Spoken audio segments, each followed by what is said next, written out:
அனைவருக்கும் ஒரு இனிய வணக்கத்தோட மகாபாரத நிகழ்வுக்குள்ள போவோம். பல ஆச்சரியமான நிகழ்வுகள் நம்ம சேனல் நீங்க பார்த்திருப்பீங்க. அந்த மாதிரி ஒரு நிகழ்வு இன்னைக்கு நம்ம பார்க்க போறோம். யுத்தத்தின் முதல் நாள் இன்னைக்கு நாள் பாத்தீங்கன்னா 2 வீரர்களை பற்றி மிக அதிகமாக வியாசர் சொல்லியிருக்காரு. பலருக்கு இந்த விஷயம் தெரியாது. ஒன்னு பாத்தீங்கன்னா நம்ம பீஷ்மர் வழக்கமாக, இன்னொருத்தர் பாத்தீங்கன்னா சுவேதனுடைய வீரம் இங்கு மறைக்கப்பட்டிருந்தது பல பேருக்கு தெரியாது. முதல் நாள் யுத்தத்தின் போது அவன் வெளிப்படுத்திய வீரம் பாத்தீங்கன்னா அசர வைக்கக்கூடிய வீரம். அதாவது சஞ்சயன் வந்து திருதராஷ்டிரன் சொல்றாரு, இந்த வீரனை ஒருவேளை தடுக்கவில்லை எனில் இவன் மொத்த கௌரவ படையையும் இன்றே அழித்திருப்பான் அப்படின்னு சொல்றாரு. அதே மாதிரி பீஷ்மர் ஒருவேளை இந்த வீரனால் தடுக்கப்படவில்லை எனில் பீஷ்மர் மொத்த பாண்டவ படையையும் இன்றே அழித்திருப்பார்னு இருவரின் வீரத்தை பற்றியும் சஞ்சயன் திருதராஷ்டிரன் சொல்றாரு. அந்த அளவிற்கு வீரத்தை வெளிப்படுத்தினான் சுவேதன் என்பவன். சுவேதன் யாரு? விராட மன்னனின் புதல்வர்களில் அவனும் ஒருவன். உத்தரையின் சகோதரன். உத்தரை யாரு? அபிமன்யுவின் மனைவி உத்தரை. பாத்தீங்கன்னா அவனுக்கு 2 சகோதரர்கள் இருந்தாங்க. அதுல உத்தரன் உங்களுக்கு தெரியும். உத்தரன் வந்துட்டு சல்லியனால் இறந்து விடுகிறான் முதல் நாள் யுத்தத்தில். அதனை அறிந்து கொண்ட அவனுடைய சகோதரனான சுவேதன் பாத்தீங்கன்னா மிக அதிகமான வீரத்தை வெளிப்படுத்தினான். யாராலையுமே தடுக்கவே முடியல.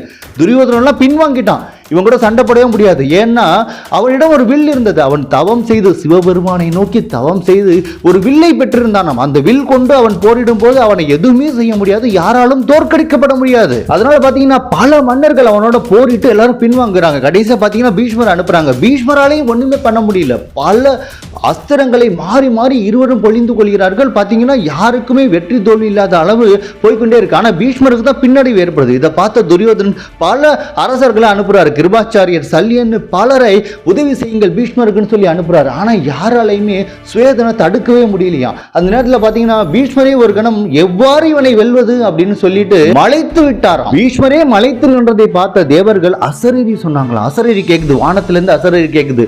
பீஷ்மரே தாம் துணிந்து இந்த வீரனோடு யுத்தம் செய்ய வேண்டும். இவன் இறந்து போகக்கூடிய காலம் இதுவென்று இந்த உலகத்தை படைத்த பரமாத்மா நிர்ணயித்துள்ளார். எனவே அவனை கொல்லத்தக்கவர் தாமே துணிச்சலோடு உறுதியாக அவனோடு யுத்தம் செய்து அவனை கொன்று விடுங்கள்னு தேவர்களே வந்துட்டு அசரீரியாக வாக்களிக்கிறார்கள். அந்த வாக்கு பீஷ்மருடைய காதுக்குள்ளார கேட்குது. அதுக்கப்புறம் தான் பீஷ்மர் பாத்தீங்கன்னா சுவேதனை இன்றே அழித்து விட வேண்டும் அப்படின்னு சொல்லிட்டு மிக அதிகமான உக்கிரமான ஒரு யுத்தத்தை நிகழ்த்தினாராம். ஆனாலும் ஒன்றும் பண்ண முடியல.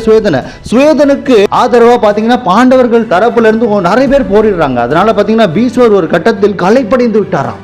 அதுக்கப்புறம் பீஷ்மர் பார்க்கிறாரு, இவனை சற்று சூழ்ச்சி செய்துதான் மரணிக்க செய்ய வேண்டும்னு அவரே முடிவு பண்றாரு. பாருங்க, அந்த அளவிற்கு சுவேதன் மிக அதிகமான வீரத்தை வெளிப்படுத்தினான். அப்புறம் பார்க்கிறார் சுவேதன், நீ அந்த வில் கொண்டுதான் வெற்றிகளை பெறுகிறாய். ஒருவேளை வில் இல்லாமல் வாழ்நாள் என்னோட யுத்தம் செய்ய முடியுமா அப்படின்னு சொல்லிட்டு சுவேதனை வம்புக்கு இழுக்கிறாரு. உடனே அவன் பாத்தீங்கன்னா, நான் வீரன் இல்லை என்று நீ எண்ணினாயோ, இப்போதே நான் உன்னோடு போர் செய்கிறேன்ட்டு வில்ல தூக்கி போட்டுட்டு வாளை எடுத்த மறுகணம் பீஷ்மர் பாத்தீங்கன்னா பிரம்மாஸ்திரத்திற்கு இணையான ஒரு அஸ்திரமா, அவ்வளவு வலிமை வாய்ந்த ஒரு அஸ்திரத்தை உடனே எடுத்து அவனை நோக்கி வீசுகிறார்.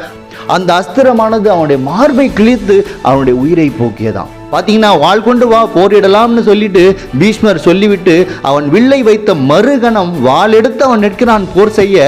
ஆனா பீஷ்மர் செய்த காரியம் வில்லெடுத்து அவனை கொன்று விட்டார். இல்லைன்னா சுவேதனை கொல்லவே முடியாது. அன்றைய நாள் பாத்தீங்கன்னா அவன் அனைத்து படைகளையும் அழித்திருப்பான். ஒருவேளை பீஷ்மரை கூட அழித்திருப்பான். அந்த அளவிற்கு இங்கு மிகையாக விவரிக்கப்பட்டிருக்கு சுவேதனுடைய வீரத்தை பற்றி.